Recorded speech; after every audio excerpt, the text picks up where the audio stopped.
So today is September 29th of the year 2014. We are in the 5th workshop for writing spiritual haiku. We are working with the book Seeds from a Birch Tree, Writing Haiku in the Spiritual Journey by Clark Strand. The first of the readings before we begin practicing is called Sound. Whether written in English or Japanese, a haiku is poetry, not prose. That is, its purpose is not to convey information, but the feeling of a particular place and time. And in haiku, as in all forms of poetry, feeling lies in sound. Every phenomenon in the universe, even silence, has a certain sound. If we hum a light-hearted tune for a while, we will find that its effect on our state of mind is different than if we hummed a somber one. Likewise, it is better to grunt than whistle when lifting something heavy. Just so with poetry. The art of haiku lies in finding a rhythm and tonal quality which fall precisely in a slot with the feeling of a particular moment in place and time. When this has been accomplished, we find a seamless quality to the language of the poem. It is almost as though it had disappeared. It is there, and yet it is not. We can analyze the poem to see why it works, but our first impression is simply that it does, that it sounds like what it says. He gives several different examples. The cardinal's call drills a row of scarlet holes in the summer air, by Alfred Marx. In the windless heat, the custodian's dust mop propped against the gate, by Jerry Ball. Lifting the seaweed, clusters of periwinkles attached to the rocks, Susan Rudnick. Before the rainstorm, warm breezes turn leaves over to the silver side, by Johnny Kimmel. Autumn butterfly flutters in an empty jar of blueberry jam, by Dennis Davidson. So all of those have a very specific sound and cadence to them, even within the 5-7-5 syllable grouping.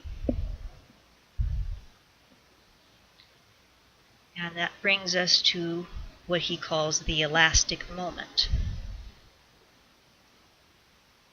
Beginners often develop the misconception that haiku come like a flash of lightning, but this is very seldom so. Even when a poem comes out finished on the spot, the process isn't so tight as that. We must allow a little space within each to compose the poem.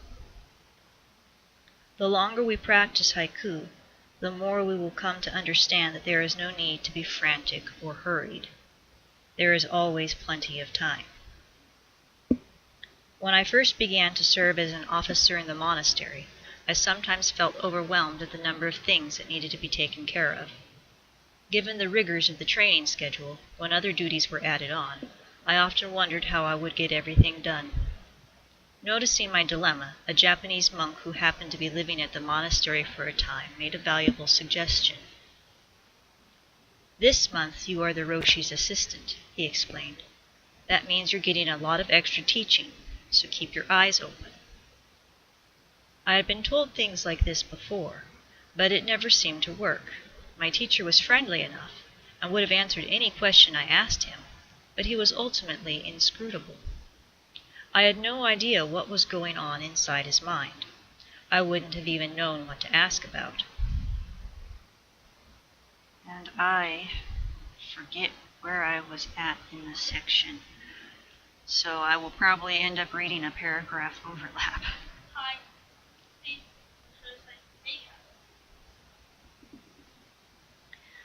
I had been told things like this before, but it never seemed to work. My teacher was friendly enough and would have answered any question I asked him, but he was ultimately inscrutable. I had no idea what was going on inside his mind. I wouldn't have even known what to ask about. So after a few days I went back to this monk and asked what I ought to look for. He only sighed a little and finally said, "Just watch the way he eats. That's all. Just look at that." But he didn't need to address the point. I knew what he meant already. I had been sitting next to my teacher for some time during the meals. Conducted in silence according to an exacting ritual, these meals rarely lasted more than 20 minutes. At least half of that time was devoted to chanting and serving one another, however, so there was rarely more than 10 minutes left to eat. I felt resentful. As hard as I had to work, it seemed I at least ought to be allowed to finish a decent meal. And yet, while I rushed to finish eating during the allotted time, my teacher, who took the same amount of food, never seemed to hurry and always finished on time. He would take one bite and chew it slowly, sometimes even resting his chopsticks in his lap before taking another bite. There was no trick to it. He simply ate his meal in a relaxed and open way. It took time, but I eventually discovered that if I just stopped worrying about results and kept my mind calmly focused on the task at hand, I could finish whatever I had to do, and I tended to enjoy myself more in the process. In the beginning, most of us are distrustful of inspiration. It seems to come and go in a flash without any explanation. The temptation is to grasp frantically at such moments when they occur, or to force them when they don't. Of course, neither method produces haiku. This is where the paradox of haiku begins to emerge. For if we cultivate a strong desire to write a haiku, haiku will never come. In the absence of that desire, however, the frantic, grasping quality of mind disappears, and inspiration is free to do its work at somewhat more leisure. In Japanese, this quality of mind, at once fully engaged and detached from concern with a result, is called furyu, wind flow, which is a lovely way of describing how inspiration works naturally, even playfully, in accordance with circumstances as they arise. And he ends that with a haiku. Merlin, please stop swinging that around. Thank you. Old crabapple tree. Too early, but anyway, I give it a shake. And he gives an exercise. Step out into your garden, or walk to a local park or forest. If you live on the ocean, walk down to the shore. Once you have arrived, confine yourself to an area immediately around you. Write a haiku about something you can see or hear, something you can smell or touch on that very spot. Notice the sky above you, the temperature of the air on your face. Notice especially the things on the ground right below your feet. When you have written one haiku, immediately write another, without pausing to consider whether it is good or bad. And when you have finished that haiku, write yet another, and so on. Continue writing haiku like this until you have 20 or 30 poems. Don't get stuck writing about the same thing if it seems too difficult. Change subjects as often as you want. Masao Kashiki suggested this as an exercise for writing haiku, and many Japanese poets still write haiku this way today. Shiki felt that the subjects for haiku were all around us, and that if you wrote only 1 or 2 haiku at a sitting, not only would you overlook many good subjects, but your chances of getting a good haiku were fairly slim. If you wrote 20 or 30 haiku on an outing, Shiki suggested, then at least 1 or 2 of them would be good, or at the very least, worth keeping as a record of the day. So, as you go throughout your day, you can remember that and use that exercise. He gives several more haiku. Jumping off the path, a field cricket bangs his head on the chain-link fence. By Jeffrey Rabkin. Scattered in the shrubs unceremoniously, the poison ivy, by Dennis Davidson. Deep inside the woods, where the breeze cannot reach us, the mosquitoes bite, by Nadine Mailski. Walking in dead leaves, sending the sparrows flying further down the path, by James Kirkham. A couple of these names actually you might recognize if you read a lot of textbooks. A white tree fungus on the soft gray side. Sorry about that. A white tree fungus on the soft gray underside, several thousand holes, by Kathy Nolan.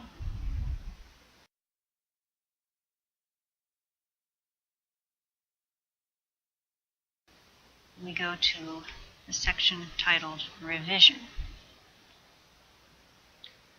I seldom revise the poems I compose from nature. What is important is the life of every day. I have not always subscribed to this attitude, however. It was a decision I came to after many years. What I discovered was that other people tended to prefer the haiku I dashed off on the spot. They were seldom moved by the ones I had labored over. Eventually, as I came to understand haiku more fully, I too preferred the ones that came naturally. Are you okay? Excuse you. You gotta be more careful, Merlin. It may take many years of practice to find one's proper relationship to nature.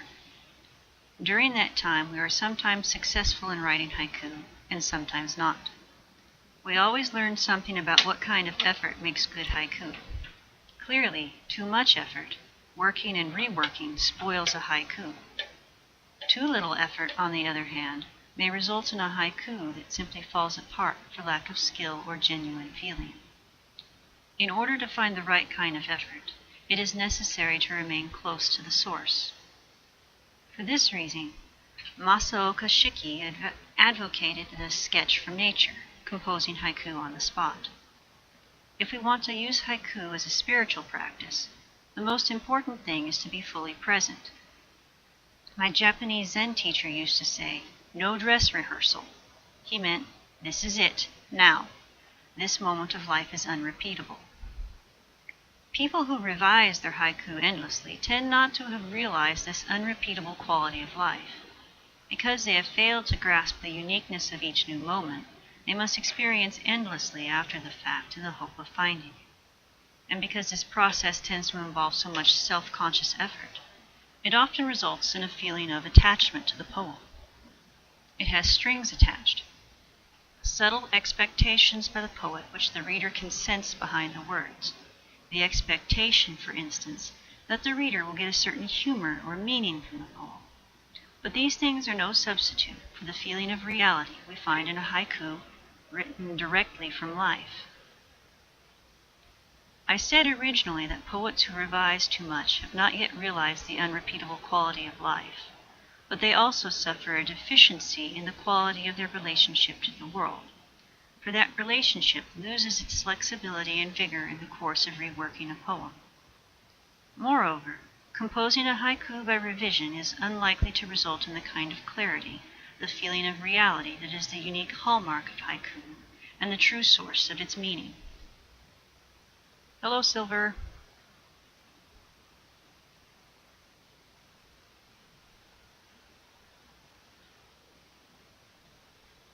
There are note cards in the box. Hopefully the box will give them to you. There should be a syllabus and a reference chart. The next section is directness. Someone once said to me that he thought the style of E. Cummings' shorter poems was more direct than haiku. Merlin, please stop that. You know you're supposed to be quiet when I'm reading. Thank you, sweetie. Hug me, Mom. I will hug you, but you gotta be calm, okay? Yeah, that's my boy. I replied that, although I enjoyed those poems, it was difficult to say them aloud in the ordinary way, and that, consequently, they were less direct than haiku, which are always straightforward and plain. Well, what about William Carlos Williams, then? he asked, suggesting the following well-known poem. So much depends upon a red wheelbarrow glazed with rainwater beside the white chickens. Better, I replied, but we still notice the form too much. Moreover, there was a certain self-consciousness to the placement of the words upon the page. Unsurprisingly, the poet also feels the need to tell us how to respond to the image. Merlin, please let go of my arm. It does not bend that way. Thank you. Williams didn't do this in all of his poems. Often he let the image speak for itself.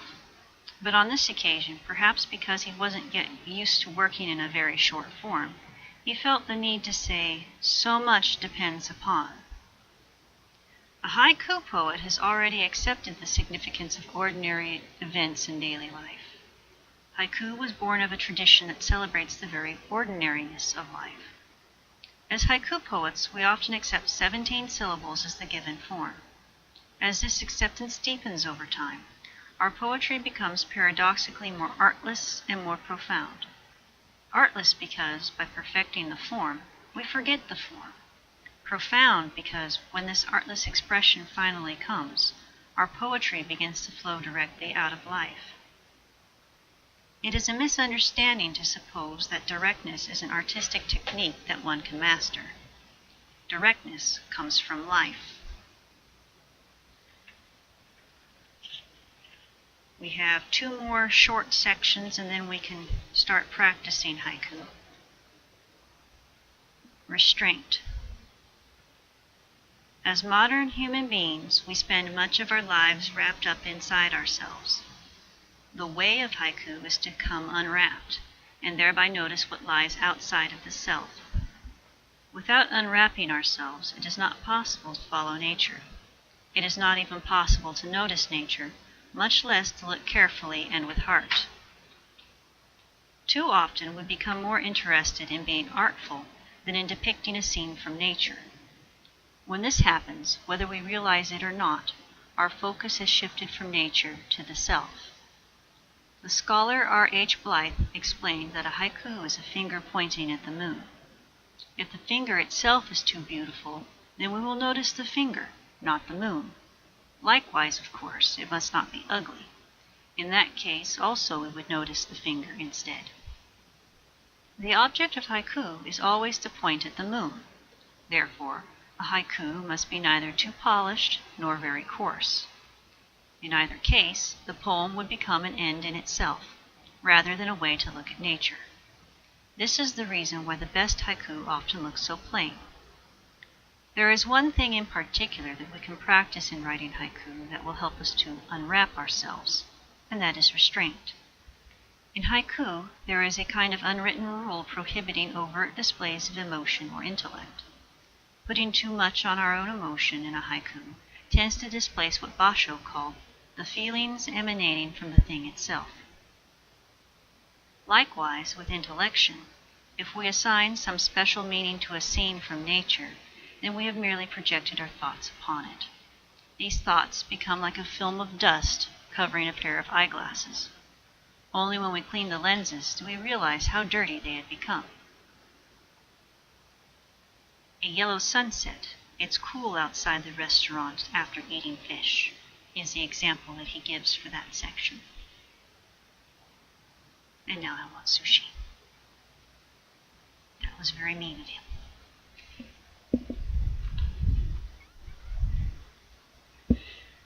Okay. Crab. In time of danger, the crab only needs to go into a drain pipe. By Yamaguchi Seishi, as translated by Alfred Marx. About this poem, the poet wrote only, when danger approaches a crab, he runs and hides, like the crab I watched flee to safety in a drain pipe. A crab finds it simple to save his life. The poet makes no mention of the house he lost at a bombing raid only a few years before. But the feeling of that loss, and other more significant losses from World War II, permeates the poem. And that is the end of today's readings, so we can now actually practice writing haiku. I will share one that I wrote earlier today. And this is actually the first one that came to me in Japanese in a very long time, so I'm including both the way it came to my mind and its actual translation. Kapatsu nami odori umitama keru beru. The translation is lively wave, dancing sea jewel, shifting veils. Thank you for listening and watching. Please do not forget to click like and subscribe, and keep watching.